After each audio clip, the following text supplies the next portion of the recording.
Hello, future millionaires. This is Aztec. This is the CSC. Today we have a plethora of things to talk about. We have the Bitcoin to USD 1 hour Coinbase chart. Yes, I'm pretty zoomed in. I'm looking at, what's going to happen in the short term. This is about as zoomed in as I get. We'll go into the charts soon. We do have some Cardano news, some really bullish Cardano news to talk about. And if you're a Cardano fan, you know Charles Hoskinson has been tweeting, and he has been telling us that Cardano's team is working around the clock to bust out new code, and they're just going ham. So got some news for Cardano people. Cardano is my favorite project, and we have some general news that we'll go over. I'll go ahead and kind of give you my opinion on these articles. But to go ahead and take a look at this chart, of course, like always, this is some no fluff, no puff technical analysis.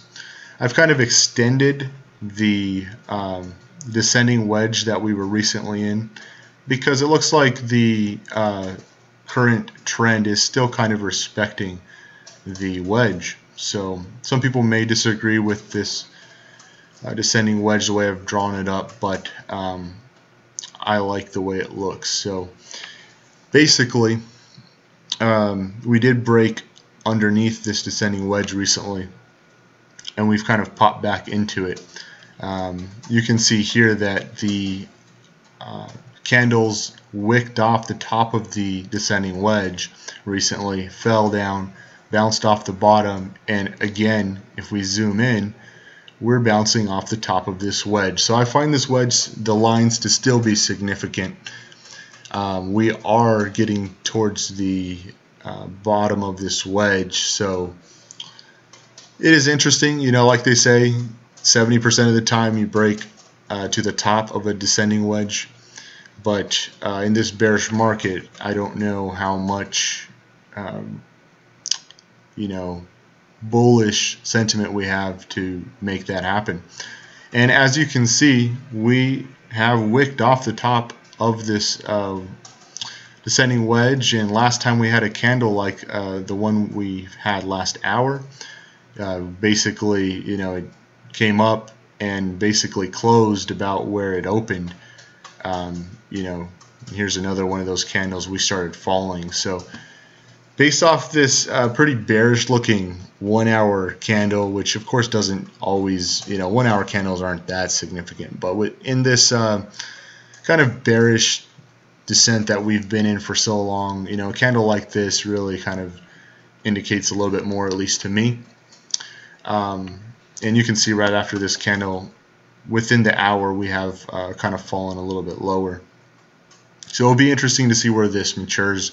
We can even take a look at the RSI. Recently we hit about 64, and this is on the 1 hour chart, guys. So know that there isn't, 1 hour charts don't hold the most significance, but to kind of give us an idea of where we may go in the short term, we're looking at the 1 hour chart. So anyways, this RSI does look a little oversold. It's pointing downward, and if we look at the MACD here, the histogram is starting to subside, and the MACD does look like it wants to curl downward. So we could see, on a bearish note, we could see us kind of at least test the 3300 area again, or possibly break down lower to about the 3200 area down here, at least in the short term. So look out for that. I guess if there was some hope, if we could possibly break upward, we would need to see some volume come in, and we possibly might be able to break through the top of this descending wedge. Really, the only type of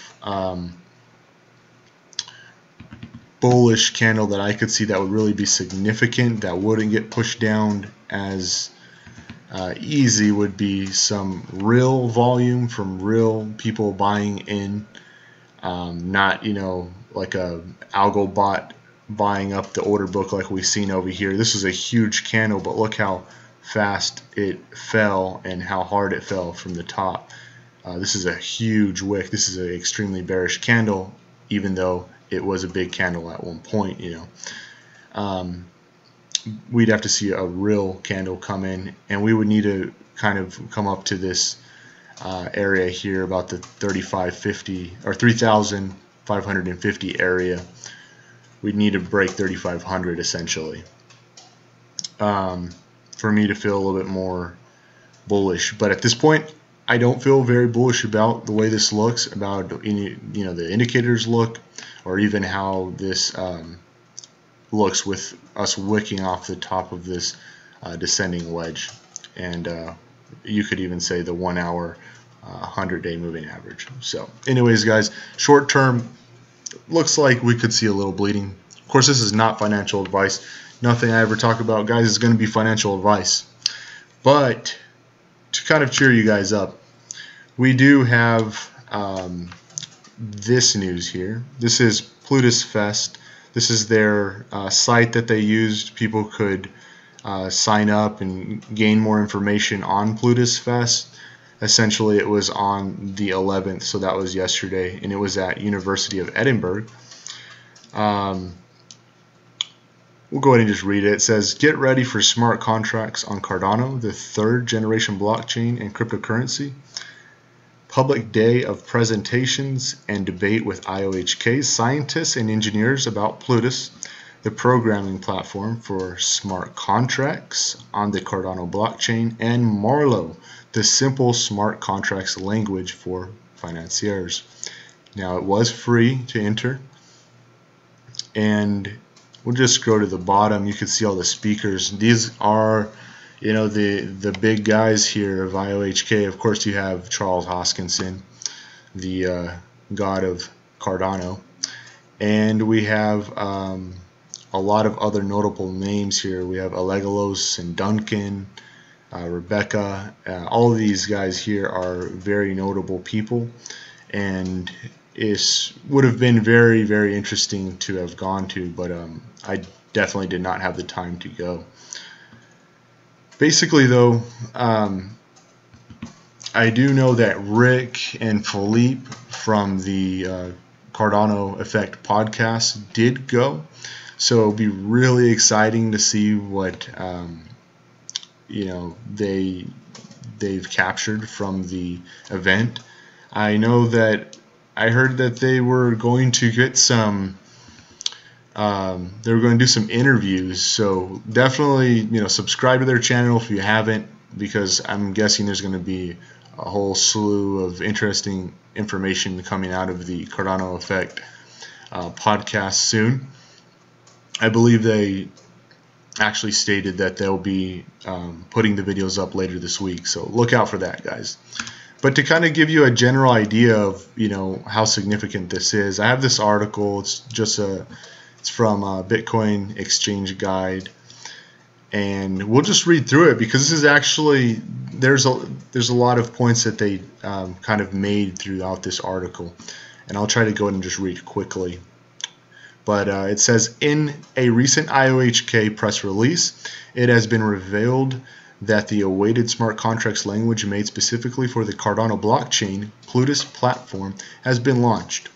So what is the foundation of Plutus platform? Turns out it was created with functional language, Haskell in mind, and does things slightly different. So it's slightly different than Haskell, but it's similar. As opposed to sticking to one type of language, the Plutus platform combines 81 lines of Solidity and 149 lines of JavaScript, where the former is meant to run on-chain and the latter off-chain. The reason for combining languages has also been shared in the following example. This is the example here. It says, web applications also run in two locations, on the server and on the client. The client provides a user interface to invoke code on the server. Further, because code on the server is expensive, one wants to move as much computation off the server as possible.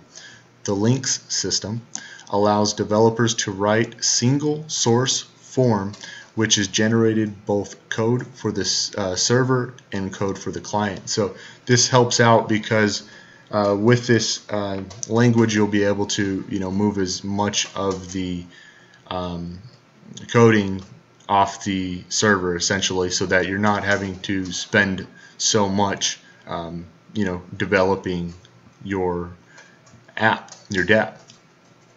Now basically, to keep going here, it says, as for its utilization, the Plutus platform can be accessed 3 ways, which include Plutus Online, Plutus Playground, and via Cardano. So I did see some information about Plutus Playground. I know Charles was he had tweeted about it, and he's basically kind of giving the keys to developers to go ahead and just mess around with the Plutus Playground, get in there and get started. So it's be really interesting to see what the developers do with this. What kind of financial dApps will come out of this playground. So it's really exciting.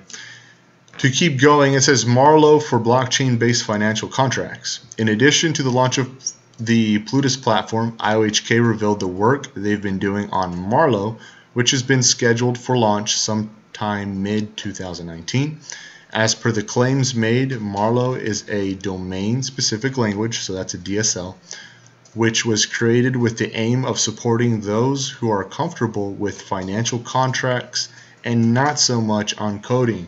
So this is Marlowe is huge because it's going to help it's going to help people that aren't too code savvy be able to get started and kind of help them develop without being too strong in coding essentially, which is a really big thing because coding is it's people go to school specifically for coding. It's not everyone can code. So this especially with there being so many different languages too, I think that would be the main point. With there being so many different languages, not everyone being able to code in all the different languages, this helps the developer really kind of start with this language and develop without being too savvy with the language. So it's kind of like an easy language to use essentially.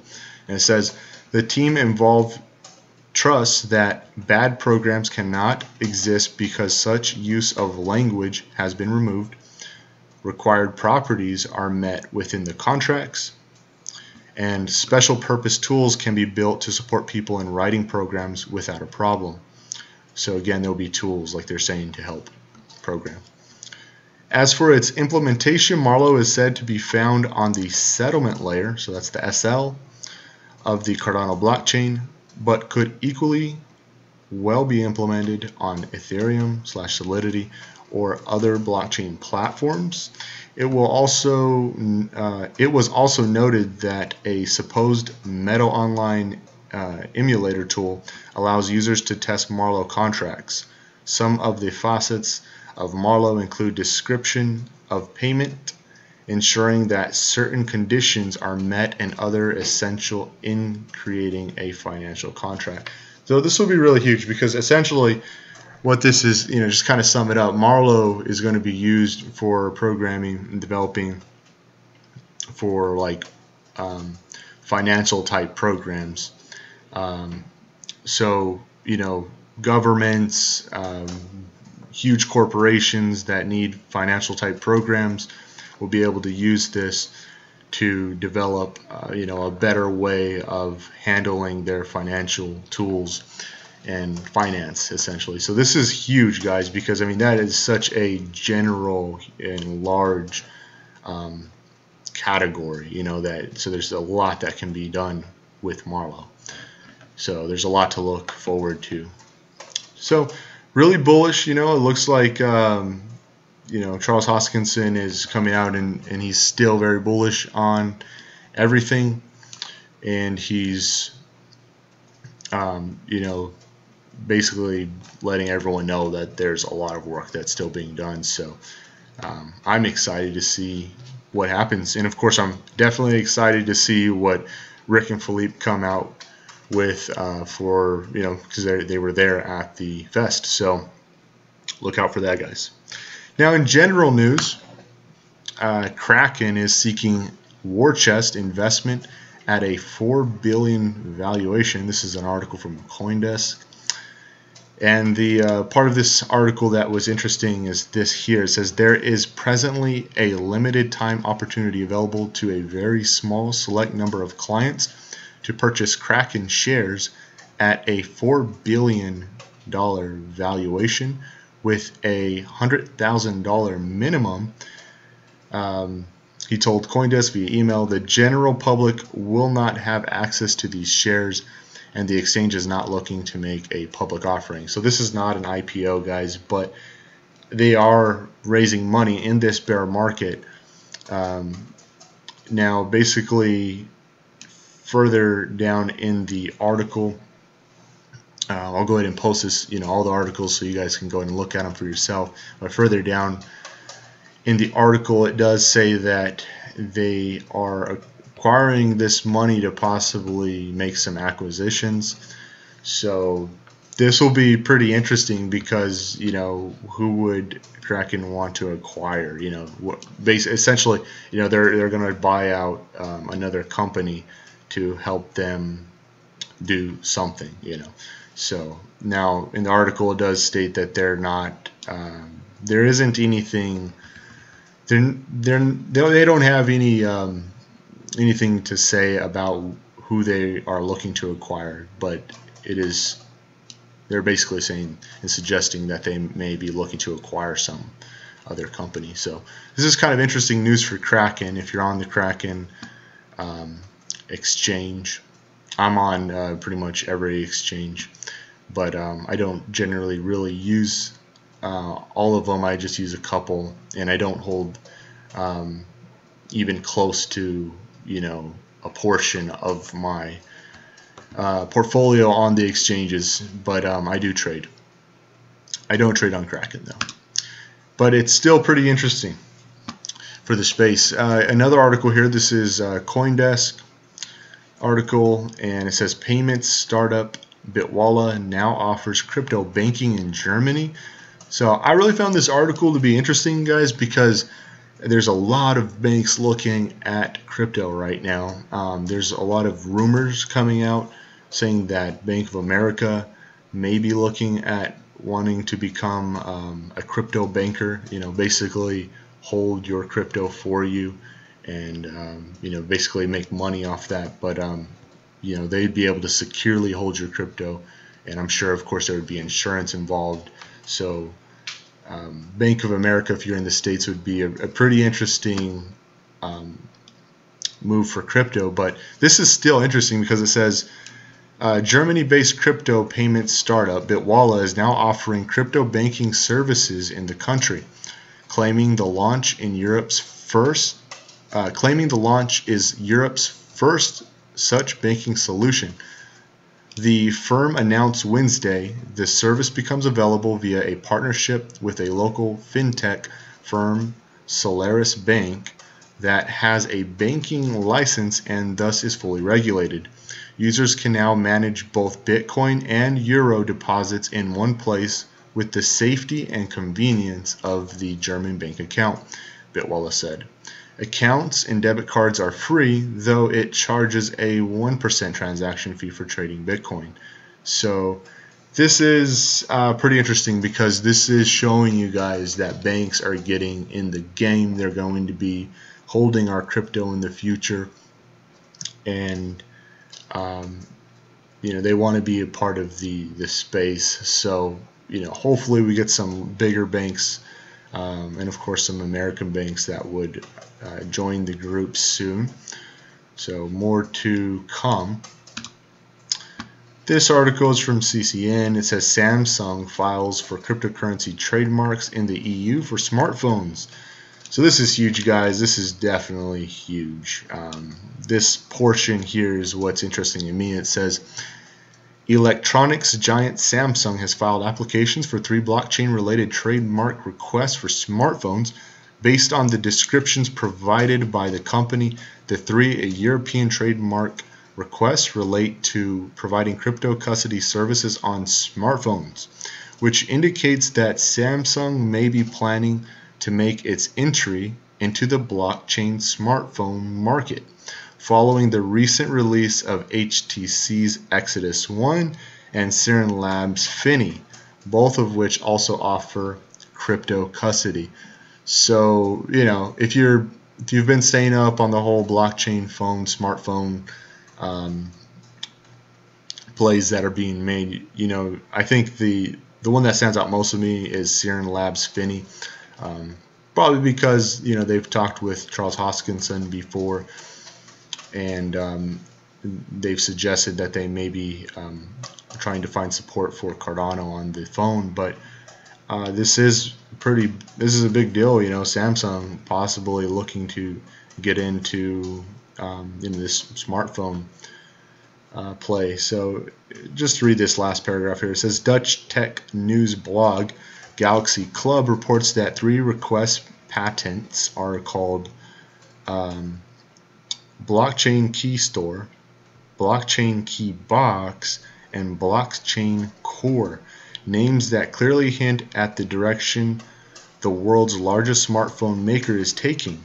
The timing of the news again underlines the fact that despite the well-documented woes of the crypto market in 2018, a number of influential businesses like Samsung and HTC believe that cryptocurrencies and blockchain technology will be key growth drivers going forward and are investing accordingly. So, you know, I like to bring up these articles, guys, because, you know, I know that everyone's just feeling like crap right now. I mean, everyone's seeing all this bleeding. And let me switch over to this chart. Yeah, it looks like we're breaking down as we speak.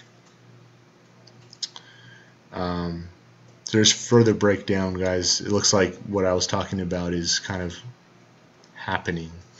It's a good thing that I tethered up at the top here. Anyways, I'm bringing up these articles because we are seeing a lot of red, like we just looked at. You know, we're seeing a lot of red. There's a lot. We've been breaking down for a long time. A lot of people were really bullish on that whole 6K area, and you know, we didn't get that. We've started to capitulate, in my opinion.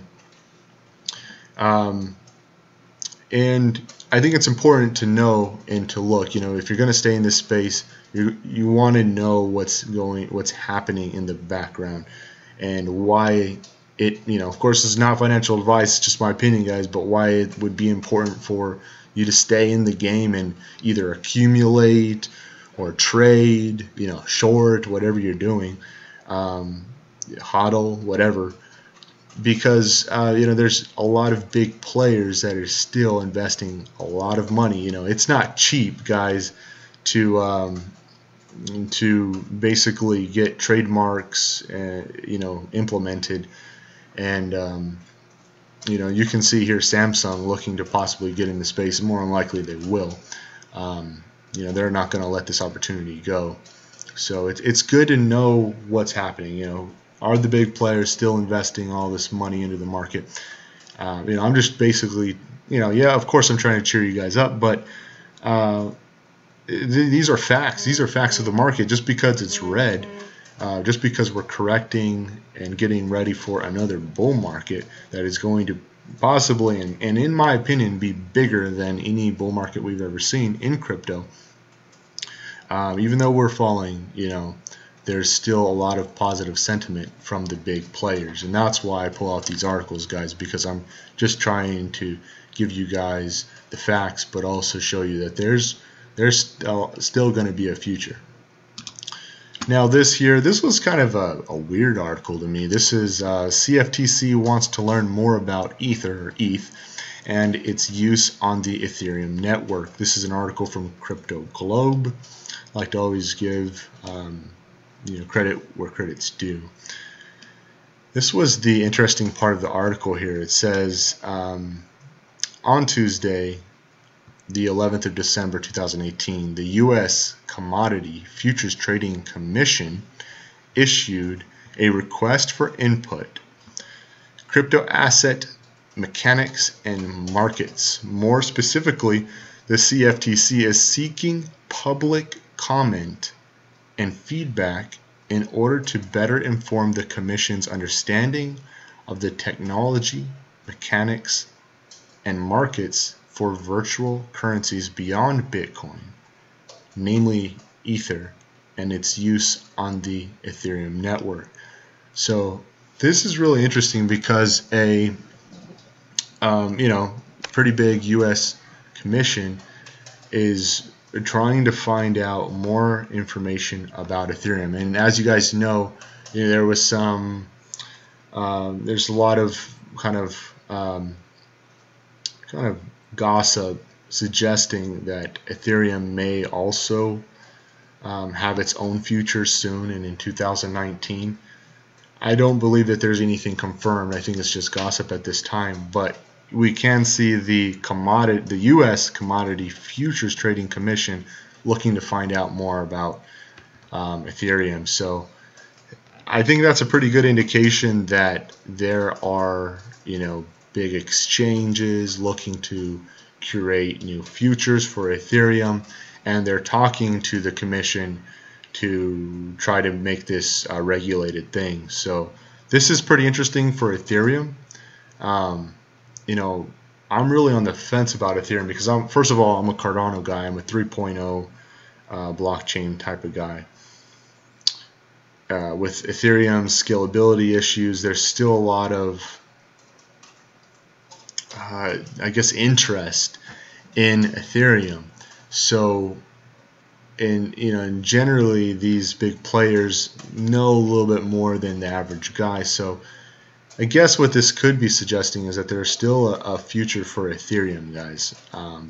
Not saying run out and buy this dip on Ethereum. I'm just saying definitely do your own research on Ethereum, because there could be an interesting future for Ethereum.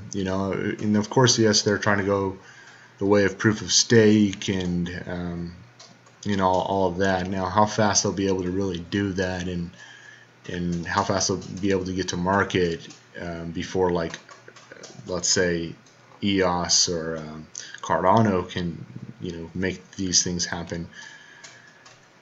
It'll be interesting. So the future will be very interesting for Ethereum. Again, like I said, I'm on the fence, but this is interesting to see that there is interest in. This is suggesting that there's interest in an Ethereum futures. So more to come.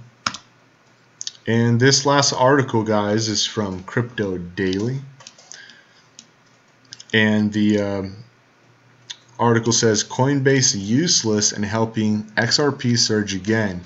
Now, I don't agree with this article, guys, but I'm going to read it because I found it interesting. It says, the native token of Ripple XRP has had many investors on the coin anticipating for just over a year now that it would soon be listed on the crypto exchange giant Coinbase.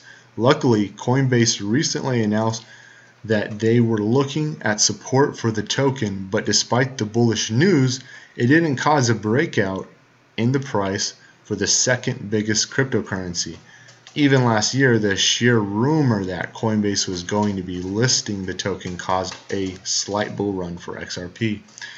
Now, there's more to the article, but essentially this is the guts of the article. And they're suggesting, saying, hey, XRP didn't get a pump with Coinbase, saying that they are interested in it. Coinbase is basically useless. That's what they're suggesting. I don't agree with this, guys, because first of all, we're in a bear market, and there's a huge difference. They're comparing the difference between now and back, in 2017, when Coinbase was supposedly thinking about XRP. And, there's no way to really even suggest that the two time periods are same. I mean, you could say that you updated your website back in towards the end of 2017, and your coin would go up 10%, 15%, that day. So we're in a different time period. We're in the bear market. So first of all, that's what I disagree with, on this article. And then second, XRP, I would say, is kind of already slightly overvalued. It's a coin that's already received many pumps due to some good information that's coming down the pipeline for XRP. It's a solid project. I don't agree with everything about XRP, the way what it stands for and everything, but I can't say that I never bought XRP. I definitely bought XRP back in beginning of 2017.